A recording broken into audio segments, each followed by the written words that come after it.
How's it, everybody? I am going live right now. We are going live right now. That's where we are. And I've got two incredible guests on this morning. And the first one is Edward Dunn. And the second one is our incredible Urshel Metcalf. And we're going to be talking about racism. So welcome, everybody. And I'll tell you right now, welcome, Edward Dunn. Tell us something about this. Write the prescription. You have no way of filling it. So I'll write the prescription and hopefully you fill it. Fantastic. Absolutely. I love that. I love that. The doctor of insurance. That's what I should have introduced you, really. The doctor, Edward Dunn, the doctor of insurance. And we have incredible Urshel Metcalf from Urshel Speaks. Speak to me, Urshel. Awesome. I think Doctor of Insurance needs to have some theme music when you say that when it comes on. That's powerful. Hey, man, I'm Urshel. I'm sitting here in Plano, Texas, and I have been blessed to come to the understanding that I have one purpose in life, and that's to be the right man at the right time, saying the right words to bring about change in the world. And so I'm looking for every opportunity that I can to do that, and trying to simplify my life so I don't have to do other things, that I can just dispense wisdom, encouragement, and help people optimize their situation. Wow. Help people optimize situation. What are you going to say, Edward? You want to say something? No, I was going to say that's powerful. Think about what he said. I want to be the right person at the right place, saying the right things to execute change. Change never occurs without someone starting it. So being that agent of change is very powerful. Well said. Yeah. If we look at that, I have those. I wonder if I can show this quickly. How can I do this? If I remove, I've got a picture of Urshel, and I want to actually show it to you from his Facebook. I think you can do a screen share. Yeah. I'm trying to do. It's embedded in the StreamYard. It's embedded in the StreamYard, so I'm trying to move that. I thought I knew how to do it. I did it last night. It worked perfectly, but it's not. Let me see if I remove Urshel. And I remove edit just quickly, and then no, that doesn't work. And it's how do I put the background on? Interesting. Show settings, maybe. Nope. I've got the great picture of Urshel and his Facebook. If I look at his Facebook, let me show you. Let's just show you why we talk. We can do anything. It's our show, right? That's right. It's our show, so we can do anything we want to. There's nobody that's holding us back. And if we do, but it's actually Urshel Speaks that I'm looking for. Let me do Urshel Speaks and bring that's up. And I love what he has got on there. When I saw it the other day, I got really, really, really excited. So Urshel Speaks, and let's show it on here now. So StreamYard, let's bring this and let's share the screen. StreamYard so that everybody can see our incredible Urshel Speaks. And let's bring this. Let's bring that, and then let's just change this. Can you see that? Yes. Are you seeing that picture? And it says the right man at the right time, using the right words, can change the world. Edward, what do you think of that? He must believe it because he says it as an introduction. So that's not just words on a screen. That's a true belief from inside of him. Otherwise, it would never have come out that clean. So well done. Well played. Exactly right. And that is part of who he is. So are we still seeing that screen or not? It's in the background. It's kind of in the background now. Okay, so we've got to how do we get rid of that? I need to get rid of that. Come on, help me, somebody. Where's the executive producers here, Kurt? Exactly. See, I need all the help I can get, right? And it's still there, and I can't get rid of it. Come on, and I'm touching the screen. So there must be a way of getting rid of it, right? Come on. Yes, sir. Yeah, because it's either the background or screen share, one of the two. And it's not. I've got rid of the screen share. Okay. So it's not. Let me just. If I share screen again, cancel entire screen, and it's still there. This I is love not that. right. That well photoshopped chin that you're looking at there. Well done, So, sir. okay, is that There you gone? go. Yes. Got it. That's gone. I'm telling you now, technology. We're going to find a way. You see, this is why I use StreamYard, because StreamYard is designed for this man over here who is technically challenged, and it's all in pictures. So it's designed in pictures. So today we're talking about racism, and racism, like, people are scared to talk about it, right? People are Oh, really yeah. scared to talk about this on social media. They will read about it. They will listen to CNN. They'll listen to Fox. They'll listen to all these different cable news.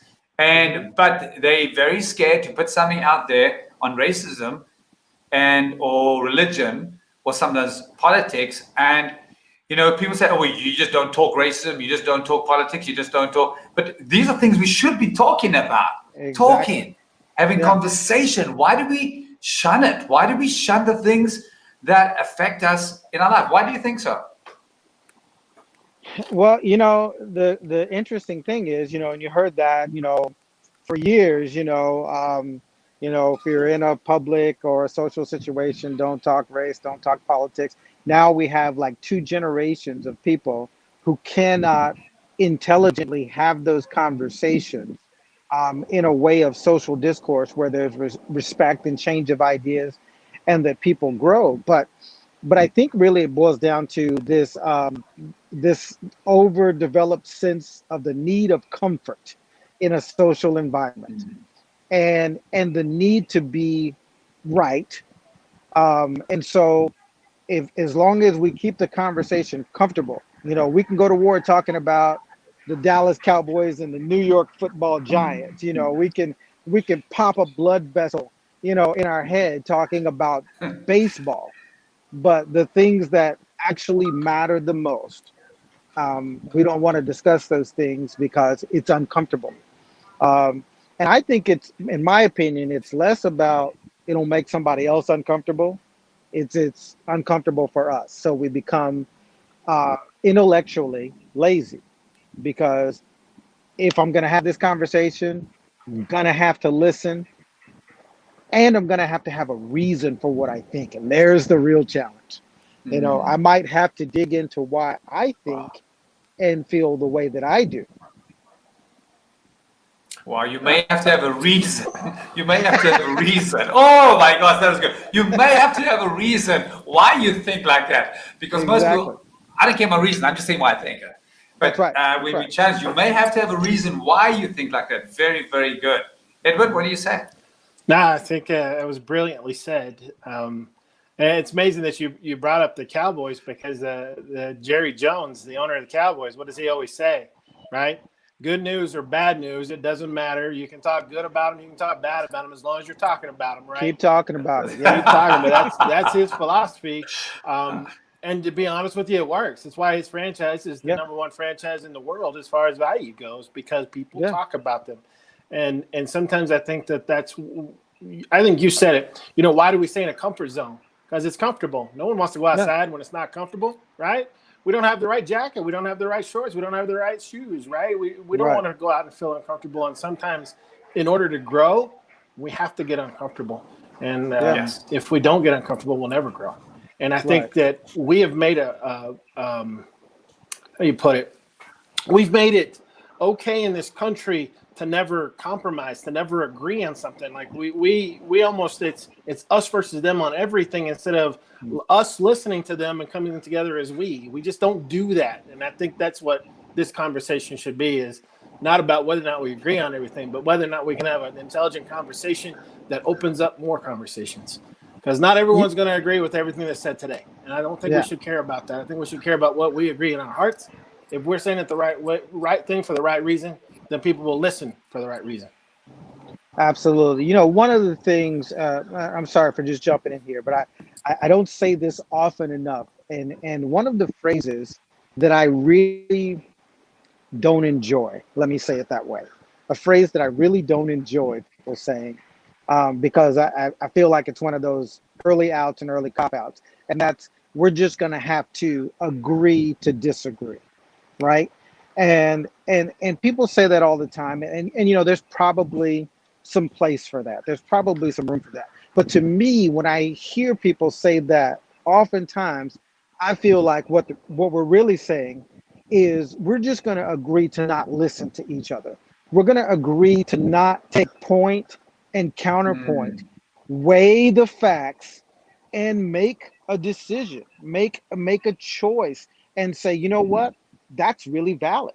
I never saw it that way, and so this agree to disagree just means I get to shout at you my opinion, you get to shout at your opinion, and then as my old friend once said, convince a man against his will, he's of the same opinion still. He walks away and nothing has changed. That's interesting.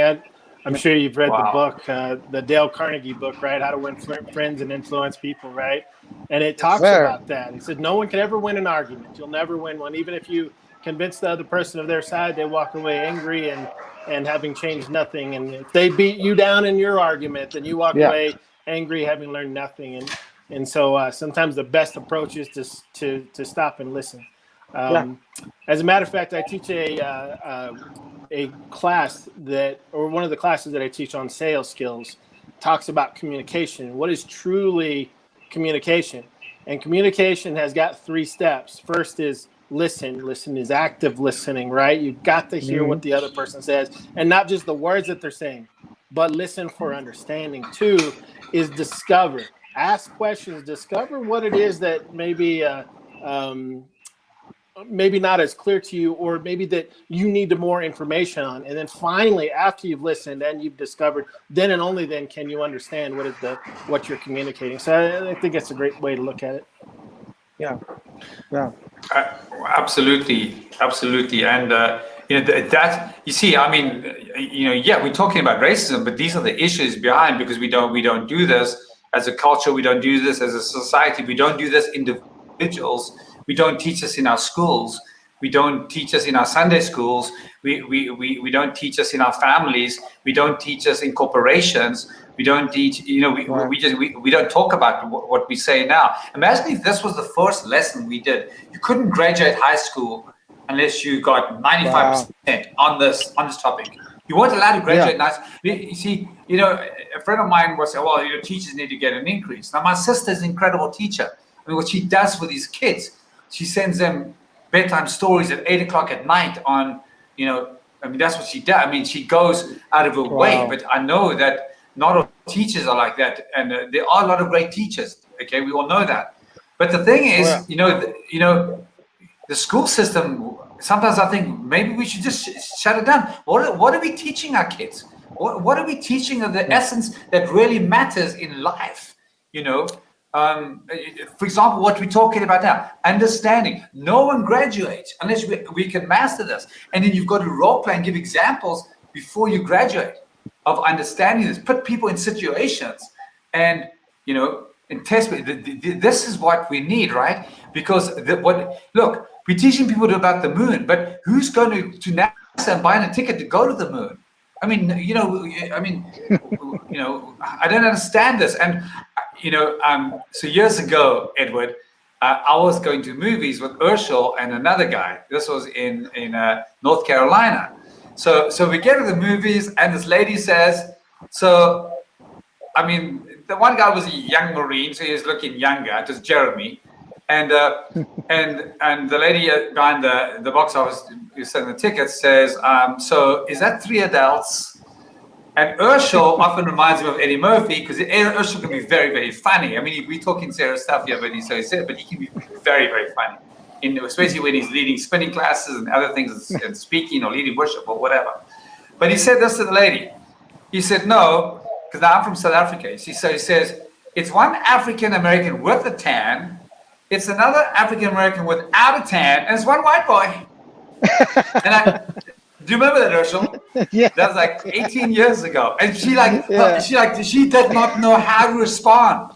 She was like, she just stood there, and of course I burst out laughing, because that was just Urshel's way of, that's Urshel's way to bring humor into every single thing, because we so tuned to, we ask a question and we expect that kind of answer, but we never taught to have a conversation.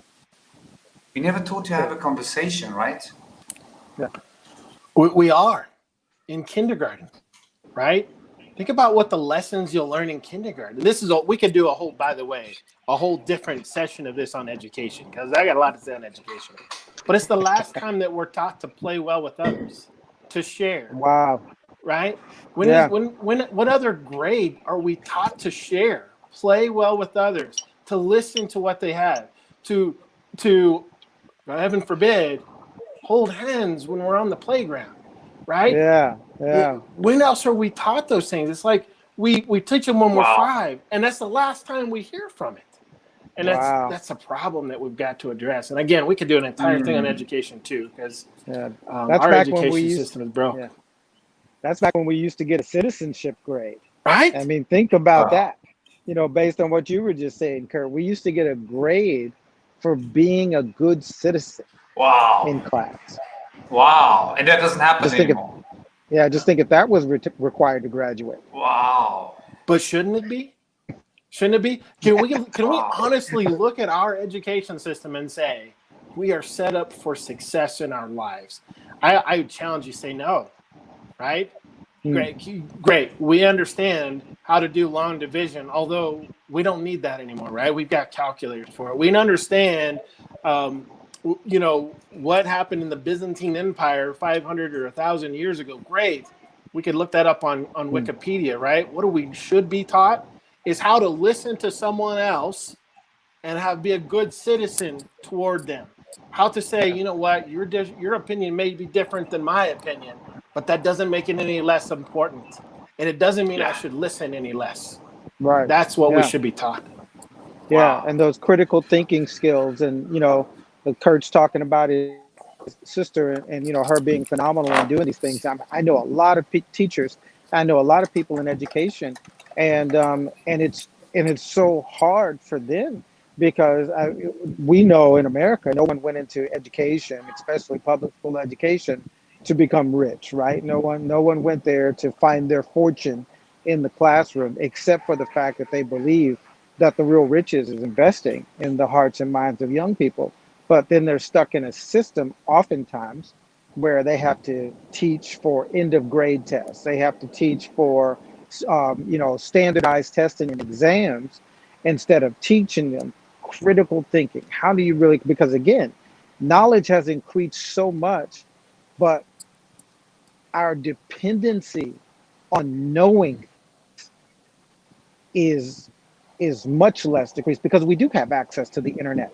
I remember how cool it was when I was growing up, when we got our new set of encyclopedias every few years from Encyclopedia Britannica or World Book Encyclopedia.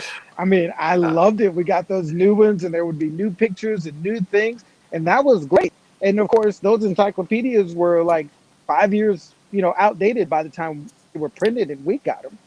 Now everyone has access to information, but the requirement to know things is much lower. And if we don't teach how to think, how to know, how to process information, how to understand, then we're really failing. Yeah, it's a great point. As a matter of fact, I remember I went to a school board meeting several years ago, and I was really an upset parent.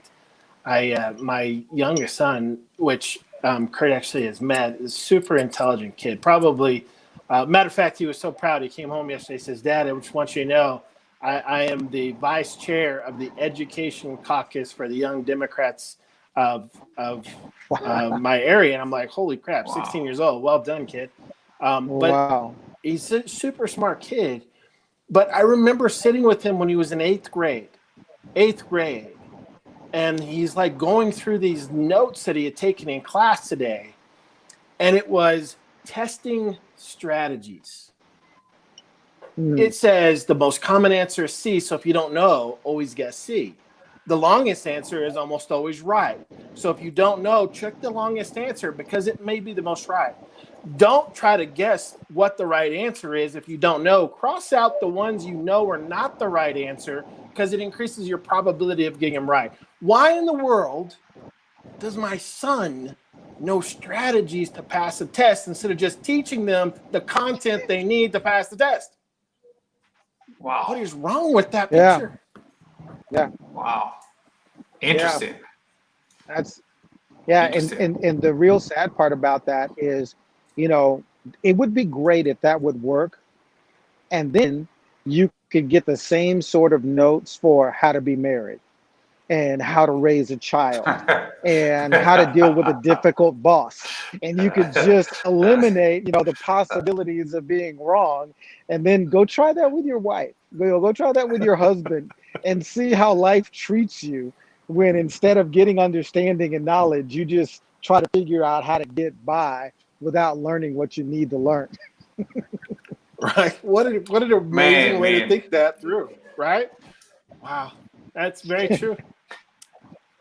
Yeah. Everybody, when I'm with these two gentlemen, I learn. I say less and I listen more, because they come with a always, when I, always for 20 years with Urshel, and for the last few years with Edward Dunn, the doctor of insurance. I've learned that they bring another edge to every conversation, and their thoughts are deep.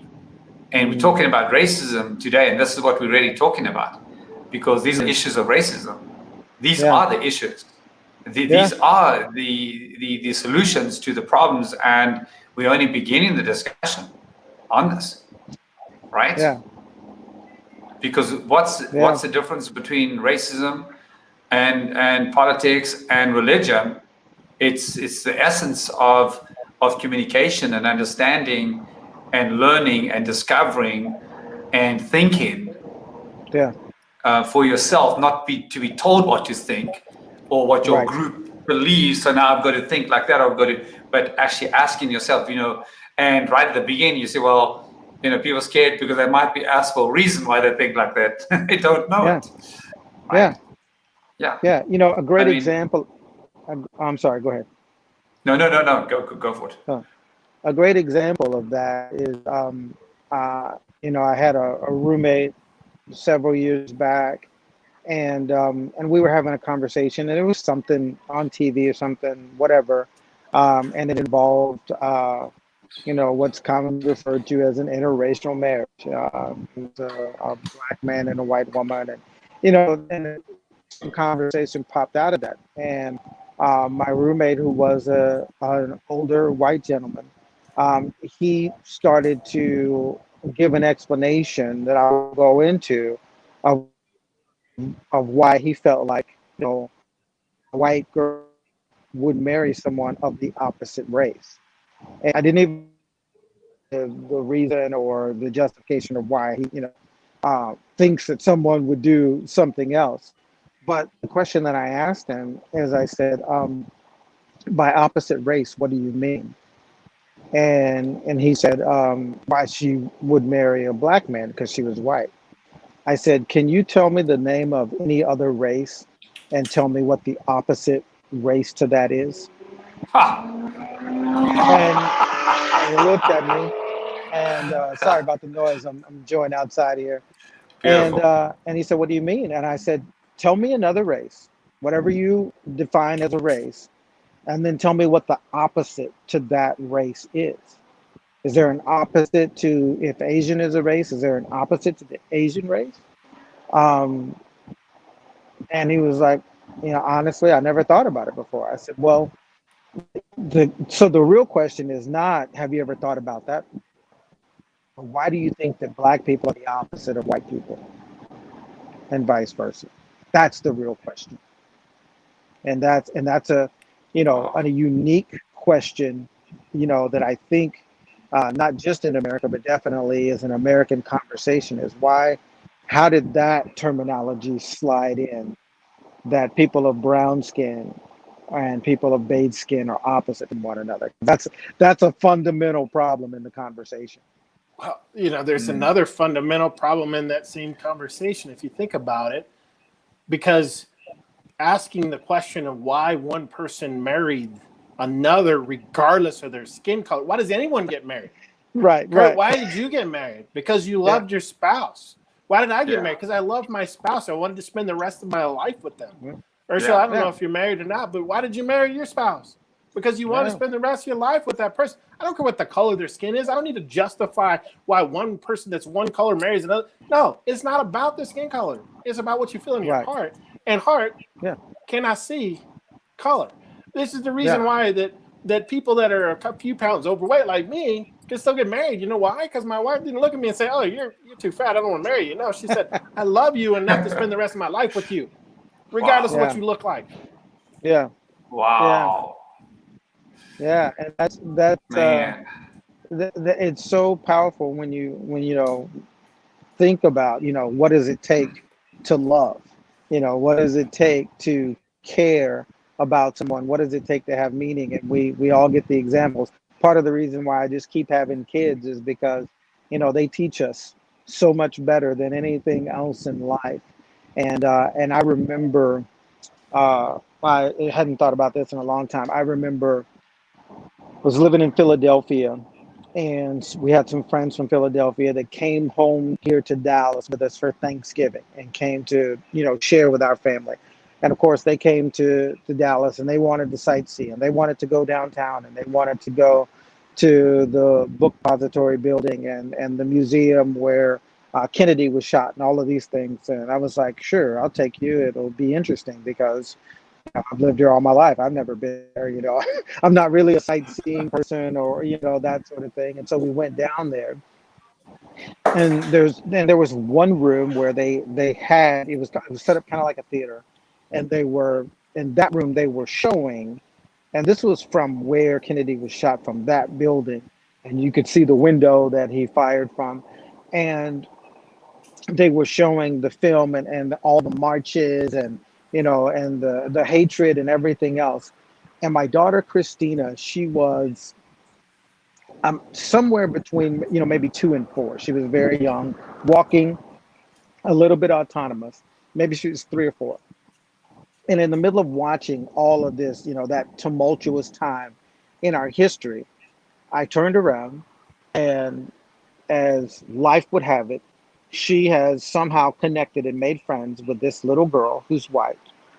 And they are holding hands and laughing and giggling. And I turned back to the screen, and, there's, people being, hosed down and fights and everything else. And then I looked back at my daughter and I just started crying. And I just, I looked at that and I said, this here's the lesson right here.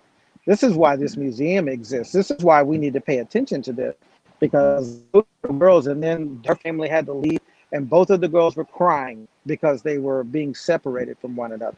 They had known each other all of 4 minutes in life, but to them there was a bond that mattered because there were two humans that had nerve enough to hold hands and enjoy each other's presence. And that is the essence of life. And then turn your head 180 degrees and you see what happens when we forget that this is what it's all about. What a powerful story. Wow. Yeah. That is very Wow. good. Very Yeah. well. I mean, Moving. you're right though. Isn't it strange how what we know when we're small, we somehow forget when we're not small? Yeah.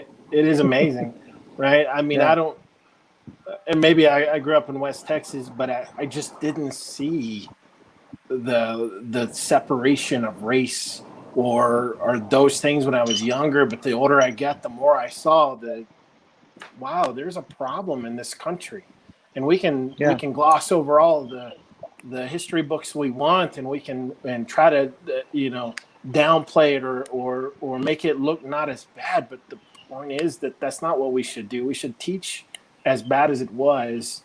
We shouldn't downplay it. We should hold it up and say, this is what we want to avoid. The whole purpose of history is saying, how do I prevent these atrocities that happened in the past from happening in the future?